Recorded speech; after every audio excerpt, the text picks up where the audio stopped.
அந்த மெக்கானிக் இவர் காரை ஒட்டி அந்த அம்மாவை இடிச்சதை பார்த்தேன்னு சொன்னாரா? இன்ஸ்பெக்டர், இவங்க தேவையில்லாம பேசி எல்லாரும் குழப்ப பாக்குறாங்க. கொஞ்ச நாளாவே இந்த ஈஸ்வர் இந்த அசோக்கோட தயவுல தான் வாழ்ந்துகிட்டு இருக்கான். எங்க அத்தையை கொலை பண்றதுக்காகவே இந்த ஈஸ்வர் அந்த அசோக்கோட வண்டியை வச்சு அவங்கள மோதி இருக்கான். Mister Arjun, no person is mister Ashok. உங்க வண்டியோட கடைசி நம்பர் 322-வா? ஆமா, அந்த வண்டி தான் இடிச்சதா ஐ விட்னஸ் சொல்லுது. யார் அந்த ஐ விட்னஸ்? என்கிட்ட இருக்க எல்லா வண்டி நம்பரும் 322ல தான் முடியுது. என்கிட்ட 7-8 கார் இருக்கு. எல்லா காரையும் எடுத்துட்டு போய் இடிச்சான்னு சொல்லுவீங்க போல இருக்கு.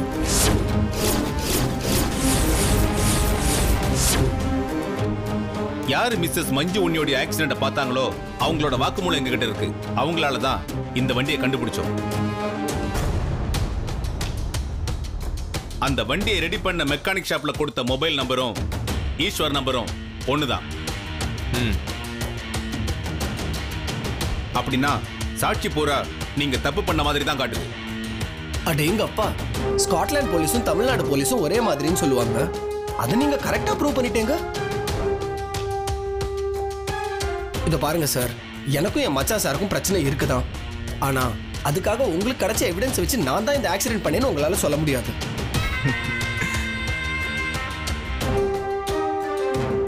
ஈஸ்வர், டிராமா பண்ணாத. நீ தான் இந்த ஆக்சிடென்ட் பண்ணன்னு எனக்கு தெரியும்.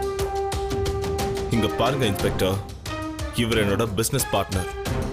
ஒருவேளை அந்த வண்டியால தான் ஆக்சிடென்ட் ஆச்சுன்னே வச்சுக்கோங்க. ஆனா அந்த வண்டியை ஈஸ்வர் தான் ஓட்டினான்னு நீங்க எப்படி சொல்லுவீங்க?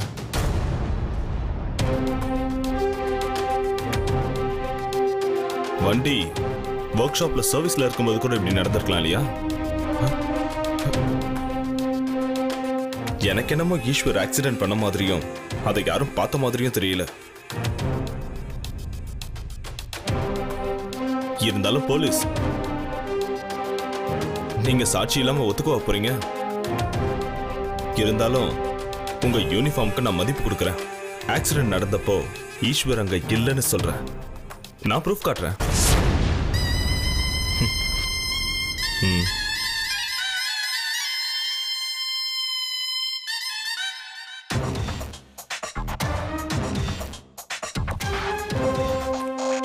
பாருங்க சார்.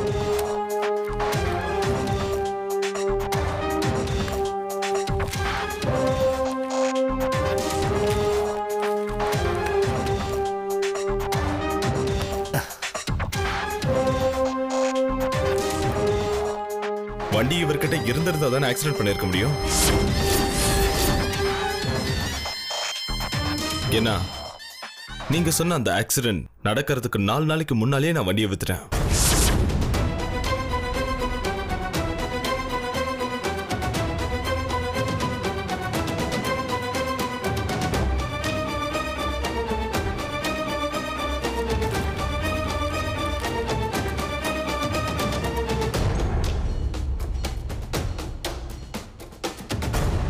இன்ஸ்பெக்டர் சார், இவங்க இப்படிதான் சார். ஏதாவது தப்பு பண்ணி அதை மறைக்கிறதுக்கு எவிடன்ஸ் கிரியேட் பண்ணுவாங்க. இவங்க 2 பேரை பத்தி எனக்கு நல்லாவே தெரியும். இவங்களை நம்பாதீங்க ப்ளீஸ். இந்த விஷயம் எனக்கு தெரிஞ்சு போச்சுன்னா அசோக் தெரிஞ்சுக்கிட்டான். உடனே இந்த மாதிரி ஃபேக் டாக்குமெண்ட்ஸ் எல்லாம் ப்ரிப்பேர் பண்ணிட்டான். மிஸ்டர் அர்ஜுன், இப்போ நான் இவரை அரெஸ்ட் பண்ண முடியாது.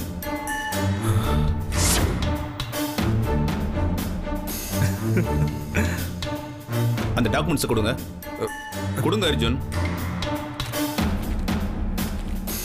பேப்பர் டூப்ளிகேட்ங்கிறதுக்கு நம்ம கிட்ட எந்த ப்ரூஃபும் இல்லை.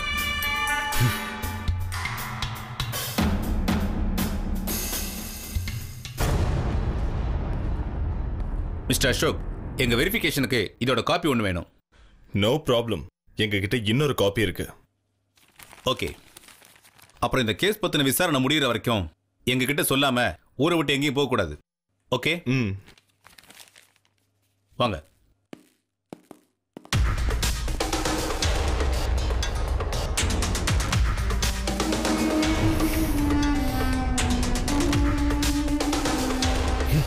மச்சான் சார்,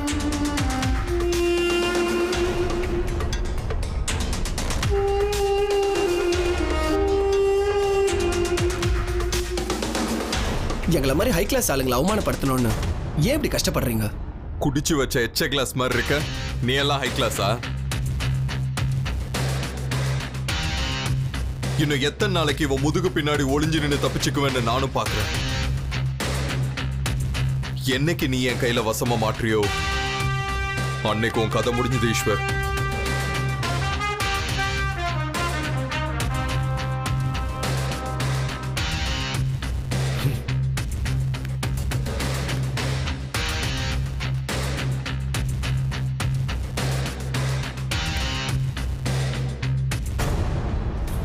அப்போ ஆக்சிடென்ட் விஷயமா தான் நீ இங்க வந்திருக்க.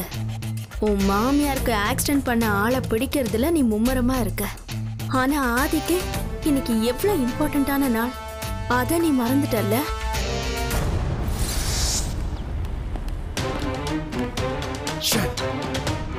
நம்ம எத்தனை சினிமால பார்த்திருக்கோம், அந்த பழைய டெக்னிக்கை தான் இந்த ஈஸ்வர் யூஸ் பண்ணிருக்கான். ஆக்சிடென்ட் பண்ண வேண்டிய ஆக்சிடென்ட் ஆகிறதுக்கு 4 நாளைக்கு முன்னாடியே வித்துட்டேன்னு சொல்றது எவ்வளவு பெரிய அயோக்கியத்தனம். அதுக்கான டாக்குமெண்ட்ஸ் எல்லாம் ரெடி பண்ணி அவன் ஒரு பெரிய ஃப்ராட் சார். அவன் நல்லவன் மாதிரி நடிக்கிறான், பச்சை அயோக்கியம். அவன் அசோக்கோட முதுகு பின்னாடி நின்னுகிட்டா யாராலையும் அவனை ஒன்னும் பண்ண முடியாது நினைச்சுக்கிட்டு இருக்கான் அவன். ஏன் இவ்வளவு கோவப்படுறீங்க? இந்த கேஸ் இன்னும் முடியல, உண்மை கண்டிப்பா வெளியே வரும். பதட்டப்படாம யோசிச்சு பாருங்க. ஒருவேளை இவங்க வண்டியை வித்து வாங்கினவங்க கூட இந்த ஆக்சிடென்ட் பண்ணிருக்கலாம் இல்லையா? எதுவா இருந்தாலும் சரி, இந்த ஆக்சிடென்ட் யாரு பண்ணிருந்தாலும் சரி, இது உங்களோட கேஸ். நான் உங்களை சும்மாவே விட மாட்டேன். நீங்க கவலைப்படாதீங்க, நான் பாத்துக்கிறேன். Thank you inspector. பர்சனல் கேர் எடுத்து நான் இந்த கேஸை டீல் பண்றேன். உண்மையை வெளியே கொண்டு வராம நான் விட மாட்டேன். நீங்க ஒன்றும் கவலைப்படாதீங்க. தேங்க்யூ. வண்டிடியா? Yes sir.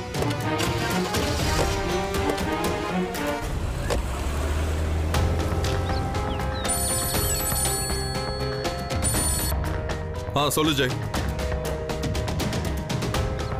இல்ல, ஈஸ்வரை பிடிக்க முடியல. அவன் ஒரு புது டிராமாவை கிரியேட் பண்ணிட்டான். ஆக்சிடென்ட் பண்ண வண்டியை ஆக்சிடென்ட் ஆகிறதுக்கு 4 நாளைக்கு முன்னாடியே வித்துட்டேன்னு சொல்றான். அதுக்கு டாக்குமெண்ட்ஸும் ரெடி பண்ணி வச்சிருக்கான். நீ ஒன்று பண்ணு, அந்த வண்டி யார் வாங்கினாங்க, எப்போ வாங்கினாங்கன்னு எல்லா டீட்டெயில்ஸும் எனக்கு இமெயில் பண்ணு. ஓகே? சரி.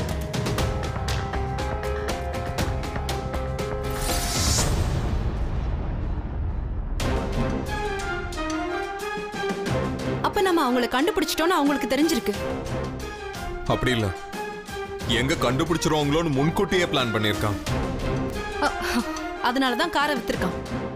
எல்லாமே ரொம்ப தெளிவா பிளான் பண்ணி தான் பண்ணிருக்கான். ஆக்சிடென்ட் ஆகிறதுக்கு 4 நாளைக்கு முன்னாடியே வண்டியை வித்த மாதிரி எல்லா பேப்பர்ஸையும் ரெடி பண்ணி வச்சிருக்கான். அதனால தான் என்னால ஒன்னும் பண்ண முடியல. கேட்கும் போது எனக்கு அவ்வளவு டென்ஷன் ஆகுது அர்ஜுன். அப்போ புத்திசாலித்தனமா தப்பு பண்ணதை மறைக்கிற மாதிரி பண்ணா அது சரியாயிடுமா? எப்படி இந்த தடவை அந்த பொறுக்கி மாட்டிக்குவான்னு நான் நம்பினேன். நானும் நம்பினேன். ஏற்கனவே விட்ட மாதிரி இந்த தடவை அவனை விடக்கூடாதுன்னு தான் இவ்வளவு போராடினேன். ஆனா என்ன பண்றது, எவிடன்ஸ் எல்லாத்தையும் ஃபேக்கா கிரியேட் பண்ணிருக்கான். அந்த டாக்குமெண்ட்ஸ் எல்லாம் ஃபோர்ஜரின்னு ப்ரூவ் ஆகிற வரைக்கும் நம்மளால ஒன்னும் பண்ண முடியாது.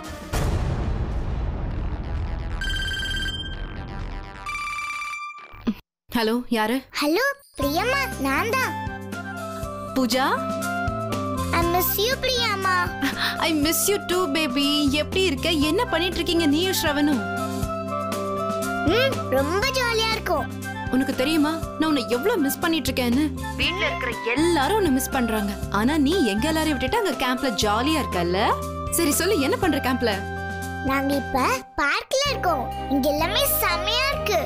பிரியம்மா, நான் அங்க ட்ரெக்கிங் பண்ணேன், வாட்டர் ஸ்போர்ட்ஸ் பண்ணேன், அப்புறம் கேம்ப் ஃபயரும் பண்ணேன். நீங்களும் எங்க கூட இருந்திருந்தா எவ்வளவு ஜாலியா இருந்திருக்கும் தெரியுமா? சோ வாட், நீ வந்த உடனே நான், நீ, அப்பா 3 பேரும் சேர்ந்து ஒரு நாள் சூப்பரா பிக்னிக் போலாம். சீக்கிரமா வா. ஜாலி. சரி, நாளைக்கு நீ திரும்ப வரல, பார்த்து சேஃபா டிராவல் பண்ணணும். வெளிய நீ எதுவும் சாப்பிட கூடாது. ஓகே? ஓகே பிரியம்மா.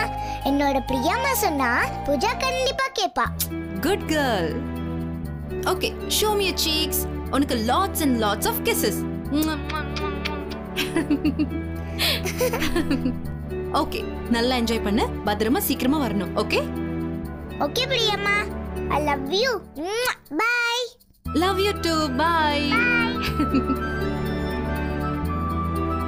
நாளைக்கு பூஜா வர.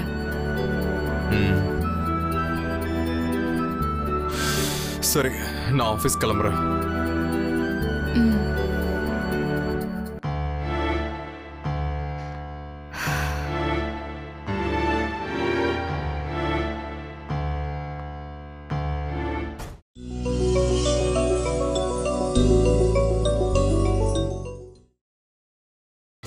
நீங்கள் பார்த்துக் கொண்டிருப்பது உங்கள் விஜய்.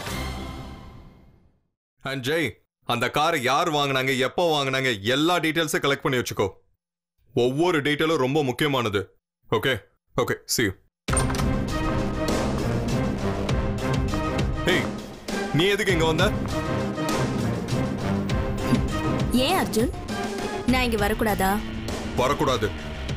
நமக்குள்ள இருக்கிற எல்லாமே முடிஞ்சு போச்சா? கோர்ட் ஆர்டர் காட்டவா? அது சும்மா பேப்பர்ஸ், அதை விடு. அசோக் அனுப்புறானா உன்ன? நான் உன்னைதான் பார்க்க வந்திருக்கேன். எதுக்கு? நியாயமா நீயே வந்திருக்கணும். வரல, அதான். நான் எப்பவுமே உன்னை தேடி வரமாட்டேன் வந்தனா. அவசரப்பட்டு வார்த்தையை விடாத அர்ஜுன். ஏய், எதுக்கு தேவையில்லாம பேசிட்டு வெளியே போ. போறேன். அதுக்கு முன்னால உன்கிட்ட ஒரே ஒரு விஷயத்த சொல்லிட்டு போகணும். இன்னைக்கு ஒரு ஸ்பெஷல் டே. என்னன்னு தெரியுமா? புது பொண்டாட்டியோட நினைப்புல அதை மறந்திருப்ப. அட்லீஸ்ட் இதாச்சும் ஞாபகம் இருக்கா?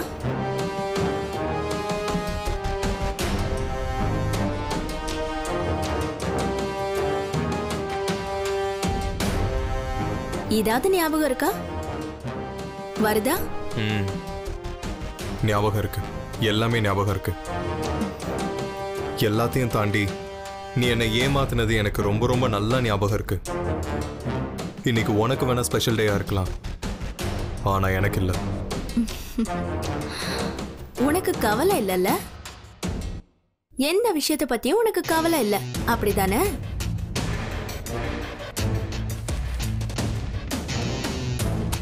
இத பத்தி கூட.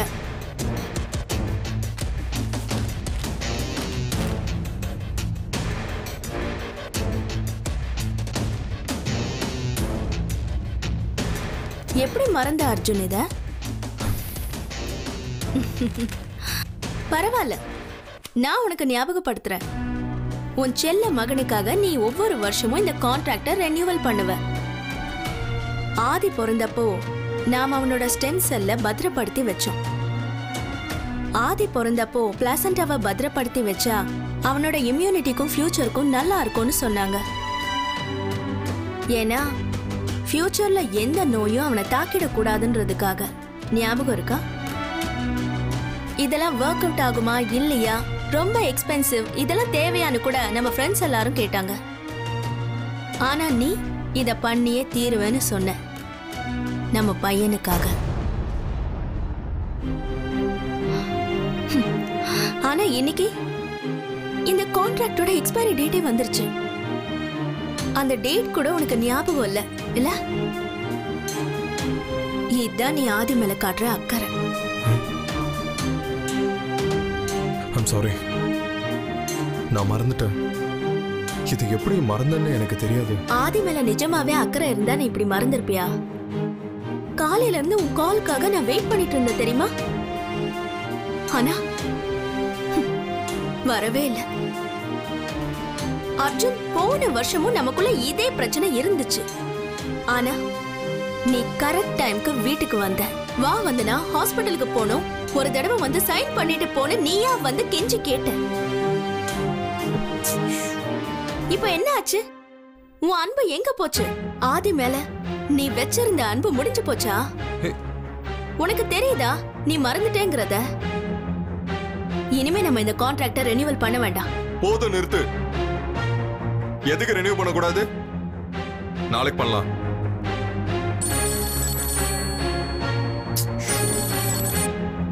ஹலோ அர்ஜுன், நாளைக்கு பூஜா வரான்னு சொன்னல, அவளுக்கு நாம Priya Priya listen, I'll call you back.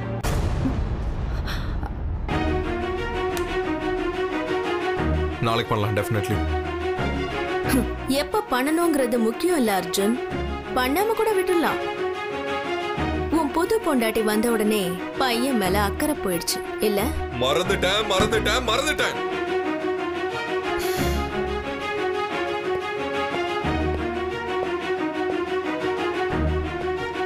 வந்தனா, நானும் மனுஷன் தானே.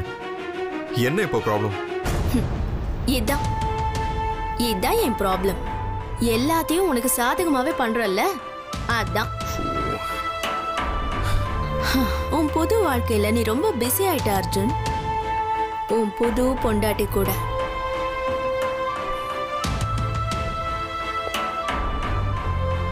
ஒரு தடவை கூட உன் குழந்தைய பத்தியோ அவங்க அம்மாவை பத்தியோ நீ யோசிக்கல. என்னைக்குமே என்னை இன்சல்ட் பண்ணிக்கிட்டே தான் இருப்ப. அப்புறம் நான் மட்டும் உனக்கே சப்போர்ட் பண்ணணும்? வந்தனா, இத வச்சு நீ நான் உன் பையனுடைய அம்மா. ஆனா எனக்கு எந்த மரியாதையுமே இல்ல. வந்தனா எப்பவுமே தப்பானவ, அதே கெட்ட அம்மா, அவளுக்கு பொறுப்பே இல்ல. ஆனா உனக்கு நீ செய்யற எல்லா வேலையும் சரி, ரொம்ப சரி. இது பசங்களுக்கு பாதிப்பு ஏற்படுத்தாது இல்ல? ஒருவேளை இப்படி ஒரு முக்கியமான விஷயத்த அப்பா மறந்துட்டாருன்னு ஆதிக்கு தெரிஞ்சதுன்னா அவன் எவ்வளவு ஃபீல் பண்ணுவான்? வந்தனா, ஐம் சாரி. இந்த விஷயத்தை ரிமைண்ட் பண்ணதுக்கு தேங்க்யூ. நான் தப்பு பண்ணிட்டேன், நான் மறந்துட்டேன். பட் ப்ளீஸ், ஆதி மேல அன்பு இல்லைன்னு மட்டும் சொல்லாத. பிரியா, அர்ஜுன், நான் எத்தனை தடவை சொல்றது? ப்ளீஸ் திரும்ப திரும்ப ஃபோன் பண்ணிட்டு இருக்காத. I'll call you later.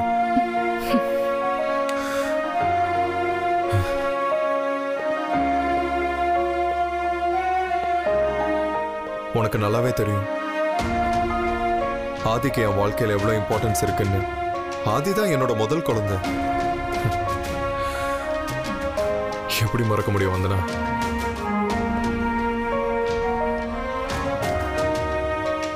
ஆதி பத்தின ஒவ்வொரு விஷயமும் எனக்கு இன்னும் ஞாபகம் இருக்கு.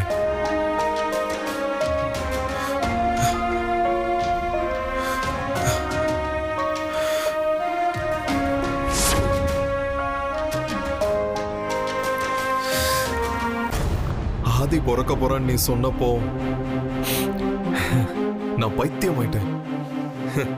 அப்போ நான் எந்த அளவுக்கு பைத்தியமானேன்னு எனக்கு மட்டும் தான் தெரியும். அதை நான் எப்படி சொல்றதுன்னு எனக்கு தெரியல வந்தனா. ஆனா அதை இப்ப நினைச்சாலும் எனக்கு ரொம்ப எக்ஸைட்டிங்கா இருக்கு.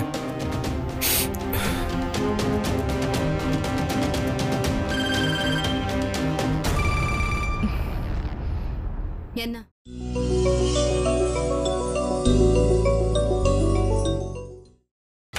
நீங்கள் பார்த்துக் கொண்டிருப்பது உங்கள் விஜய்.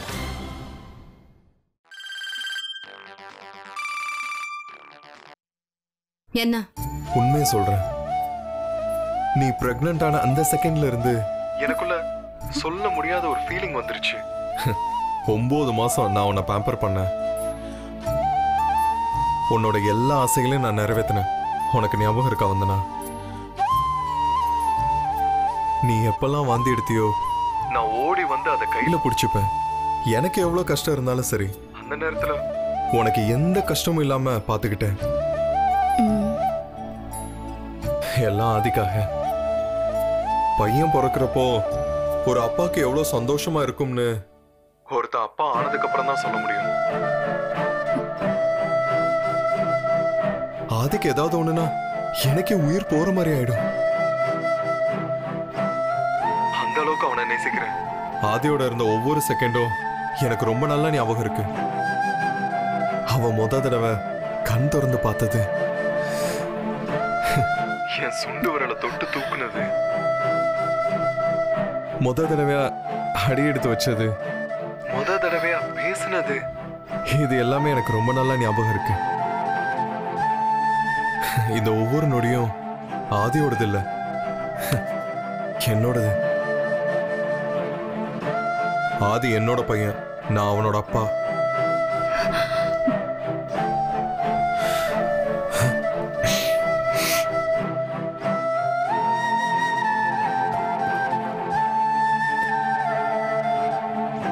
உனக்கு இன்னொரு விஷயம் தெரியுமா? இதுக்கப்புறமும் யாராலும் எனக்கு அப்பாங்கிற அந்தஸ்தை கொடுக்க முடியாது.